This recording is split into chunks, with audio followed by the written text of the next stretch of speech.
the people of India, having solemnly resolved to constitute India into a sovereign democratic republic and to secure to all its citizens justice, social, economic and political,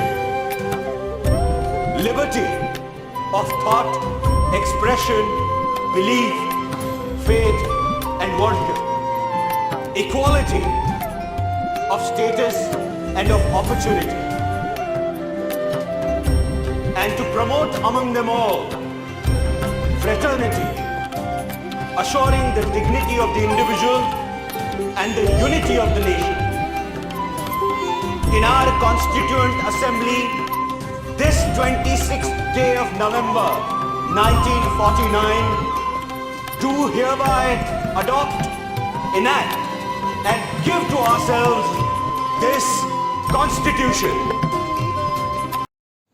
hello सभी को जय हिंद। मैं अमन, और जैसा कि मैंने आपसे promise किया था, हम अपनी नई वीडियो लेके हाजिर हैं। आज का जो हमारा सब्जेक्ट है वो है पॉलिटी, और पॉलिटी में भी जो हम स्टार्ट करेंगे वो स्टार्ट करेंगे कॉन्स्टिट्यूशन से। कॉन्स्टिट्यूशन क्या है, कैसे बना, क्या फीचर है, क्या नहीं है, ये हम एक सेपरेट वीडियो में डिस्कस करेंगे जो पूरी आएगी कॉन्स्टिट्यूशन के ऊपर। आज का जो हमारा टॉपिक है, आज का जो मेन फोकस रहेगा हमारा, वो रहेगा प्रेम्बल पे। प्रेम्बल होता क्या है, प्रेम्बल की जरूरत क्यों होती है, या फिर प्रेम्बल आया कहां से। ये तीन सवाल आपके मन में आने चाहिए जब भी आप प्रेम्बल सुने। लेकिन जिन्होंने प्रेम्बल देखा होगा कहीं भी, ओरिजिनल कॉन्स्टिट्यूशन में तो नहीं, लेकिन अगर कोई कॉन्स्टिट्यूशन की कॉपी होगी, या कई बार क्या होता है एनसीईआरटी के जो है स्टार्टिंग पेजेस में भी प्रेम्बल बना होता है। तो प्रेम्बल में कुछ इस तरह से वर्डिंग होती है, we the people of India having solemnly resolved India into a sovereign socialist secular democratic republic। ये वर्डिंग आती है। उसके बाद डिफरेंट चीजें हैं, जस्टिस, लिबर्टी, फ्रेटर्निटी, इक्वालिटी, ये सब सारी चीजें आती हैं। लेकिन प्रेम्बल जो है स्टार्टिंग में क्यों रखा गया।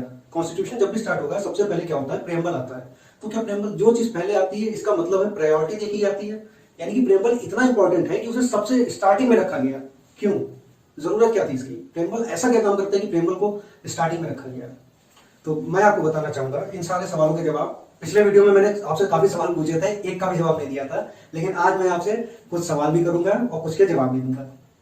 तो जैसा कि पता है प्रेम्बल क्या करता है, प्रेम्बल जो होता है हमारा गाइडिंग प्रिंसिपल है। ये हमें ये बताता है कि हम अचीव क्या करना चाहते हैं, हम क्या पाना चाहते हैं, इंडिया को हम किस तरह से बनाना चाहते हैं, डेमोक्रेटिक, सोशलिस्ट, सेकुलर, ये सब वो सारी चीजें हैं जिसपे हम इंडिया को बनाना चाहते हैं।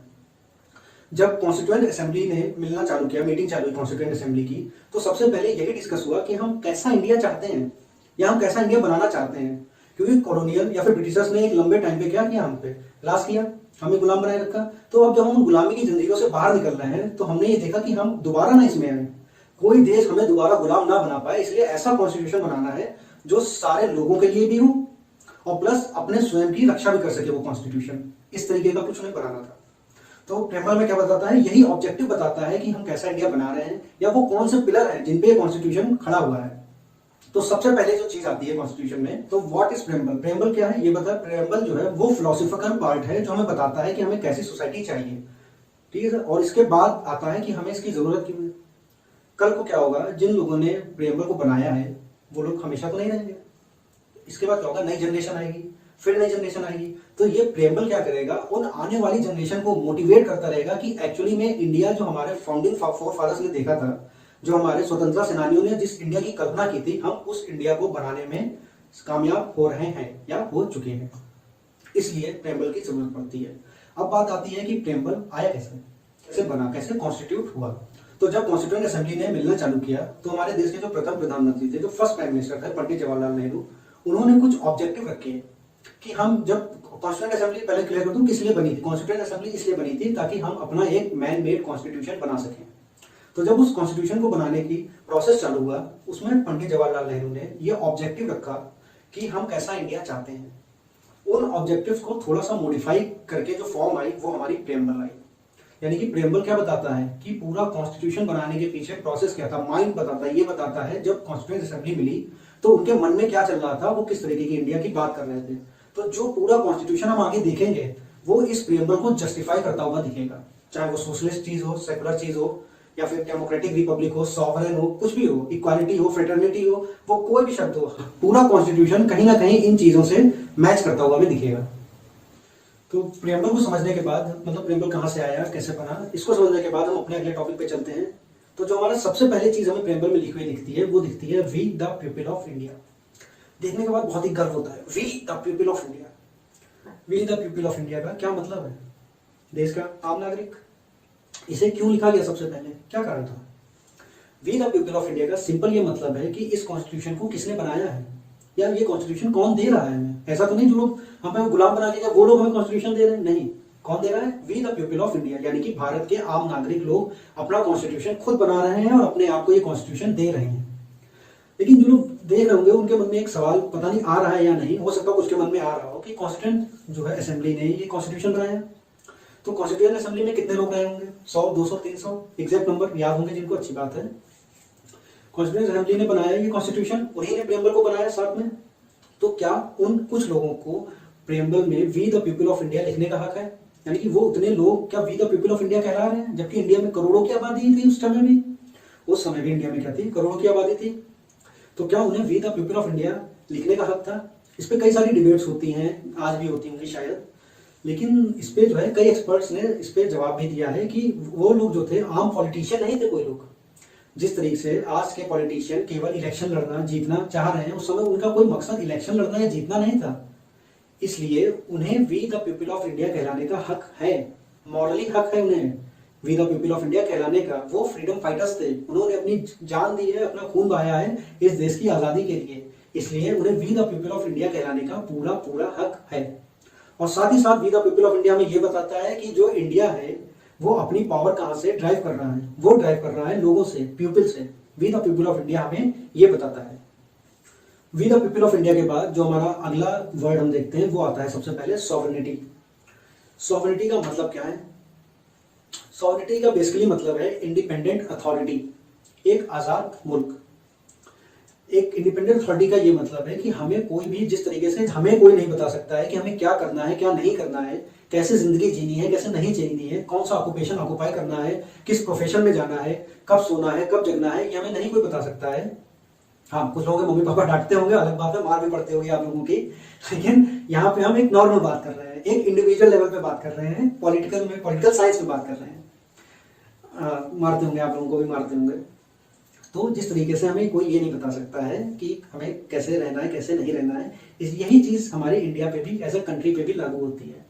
कोई बाहर की कंट्री हमें नहीं बता सकती है कि हमें किसके साथ रिलेशन, कौन सी कंट्री के साथ रिलेशन रखने हैं और कौन सी कंट्री के साथ रिलेशन नहीं रखने हैं, या हमें किससे जो है चीजें प्रोक्योर करनी है, किससे ट्रेड करना है, ये हमें कोई बता नहीं सकता है। इसीलिए सॉवरेनिटी जो होती है 3 फैक्टर पे लाई करती है। पहला हो गया हमारा इंटरनल, एक्सटर्नल, डिजिटल। इन 3 पे हमारी सॉवरेनिटी लाई करती है। सबसे पहले हम लेते हैं एक्सटर्नल को। एक्सटर्नल का मतलब ये है कि अगर हमें किसी से ट्रेड करना है या किसी से आर्म्स प्रोक्योर करने हैं, तो बाहर की कंट्री हमें ये नहीं बताएगी कि आप हमसे लीजिए वरना हम आप पे सैंक्शन लगा देंगे, यानी आप पे प्रतिबंध लगा देंगे। अगर आपने उससे लिया तो हम आप पे प्रतिबंध लगा देंगे, ऐसा नहीं होगा। एग्जाम्पल, आप लोग सोचेंगे कि इसका एग्जाम्पल मैं आपको देता हूँ। एग्जाम्पल ये है कि रिसेंटली आपने देखा होगा इंडिया जो है रशिया से S-400 प्रोक्योर करने जा रहा है, जिसपे अमेरिका यानी कि यूएसए ने, फिलहाल अमेरिका कॉन्टिनेंट है, आप अवॉइड करिए यूज करना, यूएसए कंट्री है। यूएसए ने क्या किया है, यूएसए ने उस पर जो है सैंक्शन लगाने के लिए वो दिए हैं कि हम आप पे सैंक्शन लगा देंगे। कौन सा सैंक्शन? कैट्सा लेजिस्लेशन, उनका अपना लॉ है। तो ये हमारी सॉवरेनिटी पे एक तरीके से क्या है, थ्रेट है, खतरा है। अमेरिका, यूएसए हमें नहीं बता सकता है कि हमें किससे आर्म्स प्रोक्योर करने हैं, किससे नहीं करने हैं। हम एज अ कंट्री सॉवरेन है, हमें पता है हमें क्या करना है। या इसी तरीके से जब हमारा बांग्लादेश था 2019 में, बांग्लादेश से हमने क्या किया, एक एग्रीमेंट किया, उनकी कुछ जमीन हमने अपनी कंट्री में ले ली और अपनी कंट्री की कुछ जमीन उन्हें दे दी। तो इसमें पाकिस्तान जो है हमें नहीं बता सकता है कि पहले तो क्या था, पाकिस्तान हमें नहीं बता सकता है। क्यों? क्योंकि पहले जो बांग्लादेश था वो पाकिस्तान का हिस्सा था, ईस्ट पाकिस्तान था। बांग्लादेश बाद में बना 1971 में। तो अब वो ये नहीं कहेगा कि ये तो हमारे टाइम का मसला है, आप पहले हमसे बात करिए। नहीं, हमें क्या करना है क्या नहीं करना है ये हमें डिसाइड करना है, हम खुद डिसाइड करना है, हम खुद डिसाइड करेंगे। बाहर की कोई कंट्री हमें हुक्म नहीं दे सकती है। ये सॉवरेन का, एक्सटर्नल सॉवरेनिटी का मतलब है। दूसरे पे हम आ जाते हैं इंटरनल सॉवरेनिटी।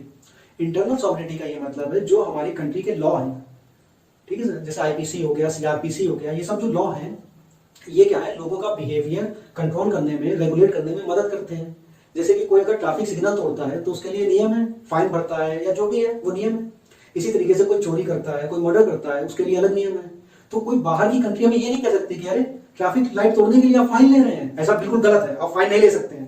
या फिर चोरी करने के लिए आप जो है वो उसके ऊपर जो आईपीसी की जो है लॉ चला रहे हैं, आईपीसी की धाराएं लगा रहे हैं उसके ऊपर, नहीं, हमें कोई कुछ नहीं बता सकता है। इसी तरीके से अगर बताने लग गया हमें, तो कल को कोई सीरिया से आएगा या यमन से आएगा जहाँ सिविल वॉर दिन रात चलती रहती है, आम लोग मारे जाते रहते हैं, वो ये कहेगा कि अरे मर्डर कर दिया तो क्या हो गया, तो आप इसे फांसी दे दोगे। ऐसा नहीं है। हमारे लोगों के लिए हमें कैसा लॉ बनाना है ये केवल हम ही डिसाइड कर सकते हैं, कोई बाहर से हमें नहीं बता सकता है।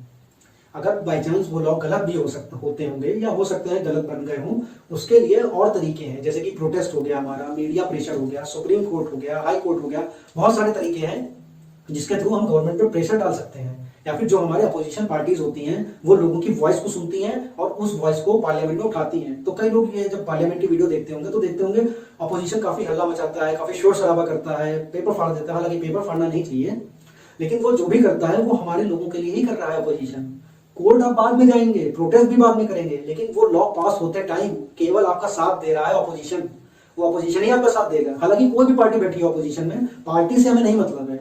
आज को कोई और है, कल कोई और होगी, पहले कोई और थी, तो हमें पार्टी से नहीं मतलब है। लेकिन वो अपोजिशन सबसे पहले आपके लिए आवाज उठाने के लिए वहां पे बैठा हुआ है, इसलिए जब वो चिल्लाते हैं तो उन्हें चिल्लाने दिया करिए और देखा करिए क्यों चिल्ला रहे हैं। हो सकता है अपनी जगह वो भी सही हो, ठीक है सर। तो अपोजिशन पे ज्यादा गुस्सा मत हुआ करिए, गवर्नमेंट पे मत हुआ करिए। हमारे लोग हैं, हम ही लोगों ने चुन के भेजा है। एक इंक्लूसिव डेमोक्रेसी के लिए प्रोग्रेस करिए और अच्छे लोगों को भेजने की कोशिश करिए। अगर नहीं भेज पा रहे हैं तो अपने आप को जो है एजुकेटेड करिए। इसीलिए मैं यहाँ खड़ा हूँ, आप लोगों को बता सकूँ। हालांकि मुझे भी आपसे बहुत कुछ सीखने को मिलेगा, मैं इसे उम्मीद करता हूँ इस वीडियो में। अगली बात पे चलते हैं। ये हो गया हमारी इंटरनल, यानी कि जो हमारा ह्यूमन बिहेवियर या पीपल का बिहेवियर है उसको रेगुलेट करने में हेल्प करे हमारी। तीसरा इसी का एक्सटर्नल का जो है एक्सटेंशन है एक तरीके से, डिजिटल सॉवरेनिटी। डिजिटल सॉवरेनिटी आज के जमाने में क्या है, इंटरनेट आ गया है, बहुत सारे जो है फाइल हमारी क्या होती है, ऑनलाइन स्टोर होती है, इन्फॉर्मेशन लॉ की या फिर इन सब चीजों की ऑनलाइन स्टोर होती है, सीक्रेट जो होती है इन्फॉर्मेशन स्टोर हो जाती है। तो अगर उन स्टोरेज पे या उन इन्फॉर्मेशन पे कोई साइबर अटैक करता है बाहर से, तो वो भी एक तरीके से हमारी सॉवरेनिटी पे खतरा है, थ्रेट है, अटैक कर रहा है। तो जब भी आप देखें साइबर अटैक हो रहा हो या फिर गवर्नमेंट की ये फाइल जो है साइबर अटैक हो गई या फिर कुछ ऐसी न्यूज आप देखें, तो सिंपल सा उसका ये भी मतलब है डिजिटल सॉवरेनिटी पे हमारी खतरा आया है। ठीक है सर। तो ये तीन बातें आप याद रखिएगा, एक्सटर्नल सॉवरेनिटी, इंटरनल सॉवरेनिटी और डिजिटल सॉवरेनिटी। अब सबसे जरूरी बात जो आपके मन में यहाँ पे आनी चाहिए या कुछ के मन में आई भी होगी, मैं उम्मीद करता हूँ, कि अगर सॉवरेन का मतलब ये है कि अपने लोगों का बिहेवियर कंडक्ट कराना और अगर कोई बाहर से हमला करे उस पर वापस अटैक करना, अगर यही सॉवरेन, यही मैंने बताया आपको, तो कुछ लोग यही सोचेंगे अगर यही सॉवरेनिटी का मतलब है तो जब हमारे ब्रिटिशर्स थे जिस टाइम पे और उनकी गवर्नमेंट थी, तो क्या वो ब्रिटिश गवर्नमेंट भी सॉवरेन थी? सोचिए, क्योंकि ब्रिटिश गवर्नमेंट भी क्या कर रही थी, जो भी बाहर से अटैक हो रहे थे उनके खिलाफ रिस्पॉन्स कर रही थी और इंटरनली आईपीसी लॉ वगैरह बना के हमारा बिहेवियर जो है रेगुलेट करा रही थी। तो ये क्वेश्चन आपके मन में आना चाहिए और यही मेरी वीडियोस का मोटिव है कि आपको हर चीज के आगे क्वेश्चन मार्क लगवाया जा सके, आपको सोचने पे मजबूर किया जा सके।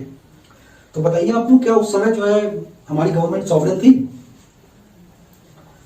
नहीं, उस समय सॉवरेन नहीं थी। क्यों नहीं थी, ये मैं आपको बताता हूँ। वो सॉवरेन इसलिए नहीं थी कि वो लोगों के वेलफेयर के लिए काम नहीं करती थी। एक सॉवरेन गवर्नमेंट या एक सॉवरेन पावर जब भी होगी वो लोगों के वेलफेयर के लिए काम करेगी और उन लोगों से ही अपनी अथॉरिटी ड्राइव करेगी। जैसे जो आज की गवर्नमेंट है वो हमारे लिए ही काम करती है और चुनी भी कैसे जाती है, हम ही लोगों से चुनी जाती है। We the people of India, मैंने अभी आपको बताया था, we the people of India में अथॉरिटी बताता है वो कि किससे अथॉरिटी आ रही है, अथॉरिटी हमसे आ रही है। तो ये होगी सॉवरेन, और सॉवरेन पावर जो होती है हमेशा लीगल होती है। लेकिन वही ब्रिटिशर्स की टाइम की अगर हम बात देखें तो ब्रिटिशर्स ने कभी भी इस देश के वेलफेयर के लिए हम पे कब्जा नहीं किया था, अपनी जेबें भरने के लिए किया था माय डियर फ्रेंड, अपनी जेबें भरने के लिए। तो जो ब्रिटिश गवर्नमेंट थी वो पैरामाउंट थी, इलीगल थी। वो लोगों के ना तो वेलफेयर के लिए काम करती थी और ना ही उन लोगों से अथॉरिटी ड्राइव करती थी। उन लोगों द्वारा चुनी हुई नहीं गवर्नमेंट थी, जबरदस्ती हम पे थोपी गई हुई गवर्नमेंट थी वो। इसलिए ब्रिटिश गवर्नमेंट कैसी थी हमारी, पैरामाउंट पावर थी। और जो आज की गवर्नमेंट है वो कैसी है, सॉवरेन है। पैरामाउंट इलीगल है, सॉवरेन लीगल है। क्यों? क्योंकि ये क्या करती है, लोगों से अपनी अथॉरिटी ड्राइव करती है और ये लोगों के ना तो वेलफेयर के लिए काम करती है और ना ही उनसे पावर ड्राइव करती है। ये हो गया हमारा सॉवरेन। उम्मीद है ये सॉवरेनिटी का वीडियो आपके लिए हेल्पफुल भी रहेगा और जहां भी आप पढ़ेंगे कुछ ज्यादा ही आप इस वीडियो से लेके जाएंगे। अगला टॉपिक है हमारा सोशलिज्म। सोशलिज्म का मतलब क्या है?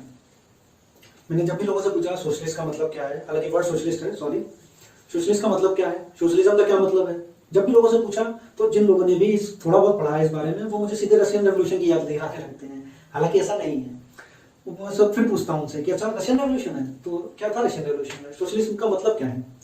कहते हैं कि गवर्नमेंट जो है सब कुछ ओन करती है, सारे रिसोर्सेज गवर्नमेंट के पास रहते हैं, प्राइवेट प्रॉपर्टी नहीं होती है।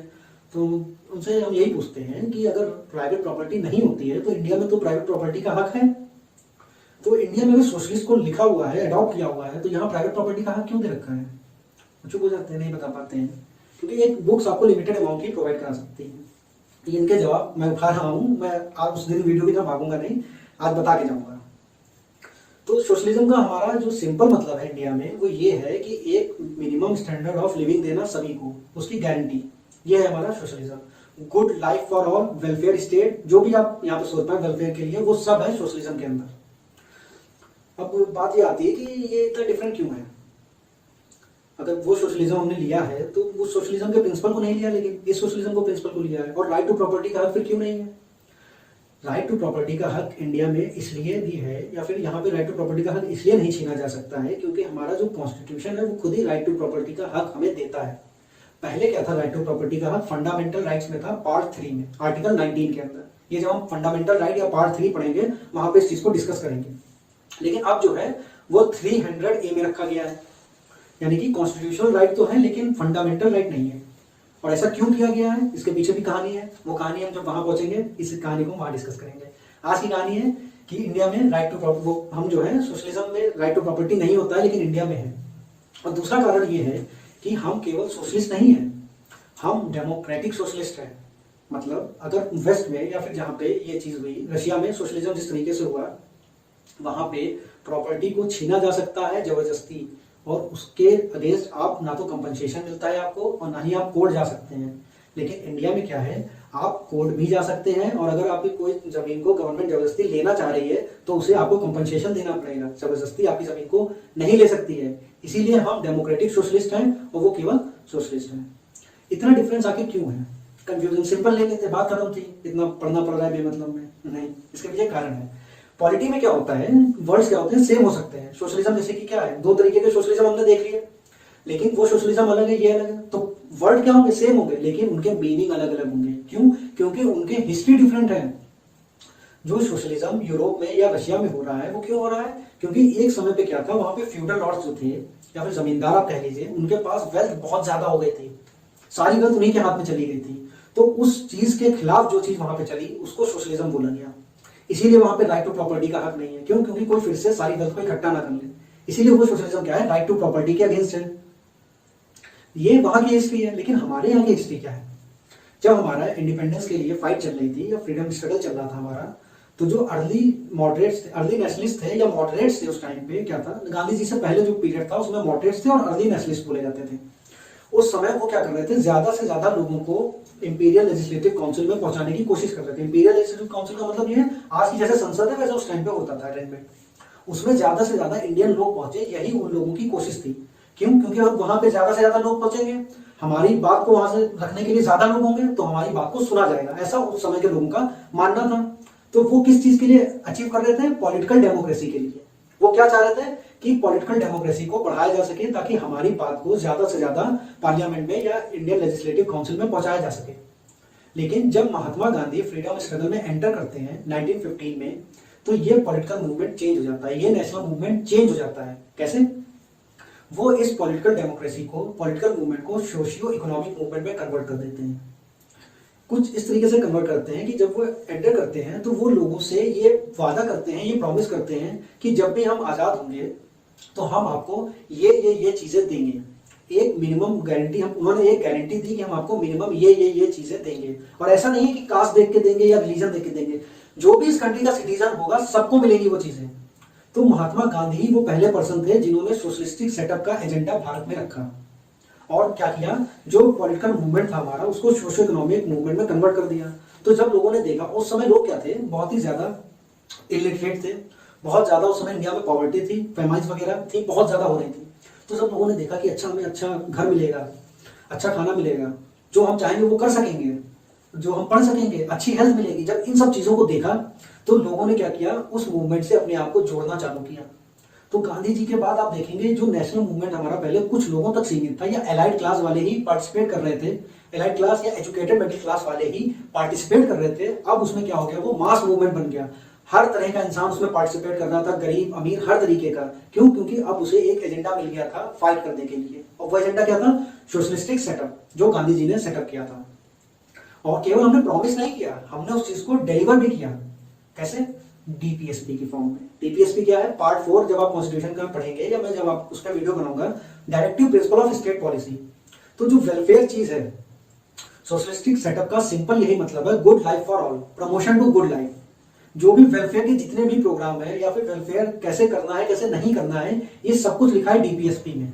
तो जब हमने कॉन्स्टिट्यूशन बनाया, तो जब हमने लोगों से वादा किया था कि ये चीजें आपको मिलेंगी, वेलफेयर होगा, और उस वेलफेयर को हमने कहां डिलीवर किया? डीपीएसपी की फॉर्म में लोगों तक उस चीज को डिलीवर भी किया। ये चीज समझ में सर आपको? उम्मीद है क्लियर होगी।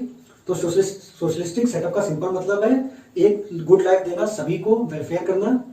और मेन आर्टिकल इसमें अगर आप पढ़ेंगे, आर्टिकल 38, 39 और 39A है।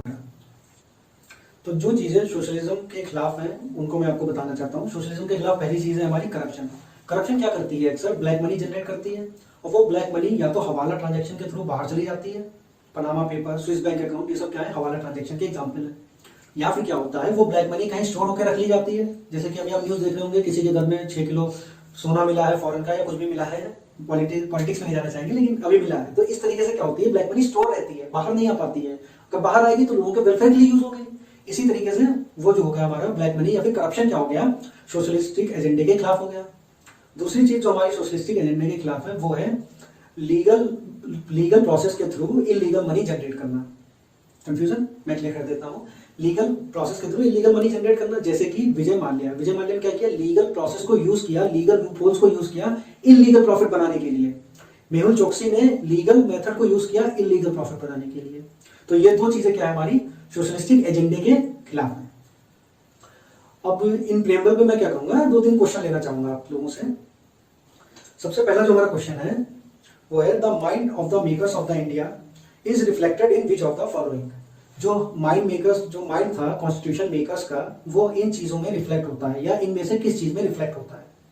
Option A the preamble, option B the fundamental rights, option C DPSP, या ऑप्शन सी फंडामेंटल ड्यूटीज। मैंने आपको पढ़ाया है भी और बताया भी इस बात को कि माइंड मेकर, जो माइंड था कॉन्स्टिट्यूशन मेकर्स का, वो किस चीज में रिफ्लेक्ट हुआ, वो क्या बनाना चाह रहे थे इंडिया को, कैसा इंडिया चाहते थे कि एट द एंड कॉन्स्टिट्यूशन में जो भी लिखा हो इन सब चीजों से जस्टिफाई हो सके। क्या था हमारा वो? जी हाँ, ऑप्शन है द प्रियम्बल था। अगला क्वेश्चन हम देखेंगे, in the context of the preamble of Indian constitution which of the following sequence is correct. जो हमारा इंडियन कॉन्स्टिट्यूशन का प्रियम्बल है, उसमें किस ऑर्डर में चीजें लिखी हुई हैं? Option A republic, people's, democratic, secular, socialist, universal, sovereign. बाकी सब ठीक है, यूनिवर्सल तो हमने पढ़ा ही नहीं है, ये ऑप्शन एलिमिनेट, खत्म। Sovereign, socialist, democratic, people's, secular, republic, कुछ पढ़ा हुआ लग रहा है। Option C sovereign, socialist, people, democratic, secular, socialist, republic, कुछ। Option D sovereign, socialist, secular, democratic, republic. जी हाँ, ऑप्शन ये कुछ ज्यादा सही लग रहा है, नहीं तो हम ज्यादा सही के साथ ही जाएंगे। ऑप्शन डी सही है इसका। अगला क्वेश्चन अगर हम देखें, अगला क्वेश्चन है हमारा, India has people sovereignty because the preamble of the constitution begin with the words. India में जो अथॉरिटी है, जैसा मैंने बताया था सॉवरेनिटी के टाइम भी बताया था कि इंडिया में जो अथॉरिटी है वो लोगों से आती है, लेकिन ऐसा प्रेम्बल में कहां पे लिखा हुआ है कि जो अथॉरिटी है वो लोगों से आती है? ऐसे कौन से वर्ड है जो इस चीज को जस्टिफाई करते हैं? हमें ये बताना है इसमें। Option number A democratic of India, option B republic people, option C democracy of people, या option D we the people of India. पढ़ाया मैंने आपको, बताया भी है कि इंडिया की अथॉरिटी जो है कहां से ड्राइव होती है, लोग अपना सोर्स कहां, जो इंडियन कॉन्स्टिट्यूशन है वो अपना सोर्स कहां से ड्राइव करता है। जी ऑप्शन डी सही है, we the people of India. इसके अलावा जो भी हमारी पीडीएफ होंगी और जो भी हमारा मटेरियल होगा वो आपको टेलीग्राम में मिल जाएगा। जी हाँ, टेलीग्राम में नीचे डिस्क्रिप्शन बॉक्स में टेलीग्राम का लिंक दिया हुआ है, आप लोग वहां जाके देख सकते हैं। और जल्दी वहां पे एमसीक्यू फॉर्म में क्वेश्चंस भी आएंगे, क्विज भी आएंगी, और इस वीडियो का जो होगा आपको पीडीएफ का है, या फिर जो है ये जो क्वेश्चन मैंने कराए हैं इससे ये क्वेश्चन और प्लस जो आपको करके लाने हैं, जैसा मैंने आपसे शुरू में कहा था, कुछ के जवाब मैं दूंगा, कुछ के आपको देने पड़ेंगे। ये सब आपको मिल जाएगा टेलीग्राम ग्रुप पे। टेलीग्राम ग्रुप हमारा नीचे डिस्क्रिप्शन बॉक्स में डाल दिया है, आप जाके उसको देख सकते हैं। इसके अलावा अगर आपको लगता है ये प्रेमबल की वीडियो आपके लिए हेल्पफुल है या आपने वो चीजें लर्न की हैं जो आपने पहले नहीं पढ़ी थी इस चीज में, अगर कोई नया भी इंसान देख रहा है तो इस वीडियो में कमेंट करके जरूर बताएं आपको क्या अच्छा लगा, क्या अच्छा नहीं लगा, कुछ टीम का फॉल्ट था, टेक्निकल टीम का फॉल्ट था, या कुछ टीचिंग में फॉल्ट था, कुछ टीचिंग में कमी रह गई, वो भी आप बताइए। आपके सारे सजेशन वेलकम है, काइंड हार्टेड वेलकम है। आप जरूर बताइएगा क्या कमी रहेगी क्या नहीं, और इस वीडियो को उन तक जरूर पहुंचा दें जिन्हें इस वीडियो की जरूरत है, जिन्हें आपको लगता है प्रेमबल सही से नहीं पढ़ा है या बुक्स में लिमिटेड इंफॉर्मेशन की वजह से अपनी जो नॉलेज को है जनरेट नहीं कर पाए हैं, उन लोगों तक इस वीडियो को आप जरूर पहुंचाएं। मुझे उम्मीद है जो सोशलिज्म की कहानी मैंने आपको बताई है महात्मा गांधी की, वो आपको कहीं नहीं मिली होगी या बहुत कम को पता होगी, तो इस वीडियो को जरूर जरूर आगे बढ़ाएं। हम मिलते हैं अपनी अगली वीडियो में जिसमें हम आगे के वर्ड्स जैसे कि हमारा सेकुलर हो गया, डेमोक्रेटिक रिपब्लिक हो गया, इसी तरीके से डिस्कस करेंगे और आपको फिर से नई चीज मिलेगी वहां पे, सेकुलर में भी डेमोक्रेटिक रिपब्लिक में भी, जो बुक में नहीं लिखी होगी, मेरी गारंटी है नहीं लिखी होगी, वो चीजें आपको मिलेंगी। ठीक है, तो मिलते हैं हम फिर अगली वीडियो में, तब तक के लिए आप अपना ध्यान रखें, सेफ रहें। जय हिंद, थैंक यू।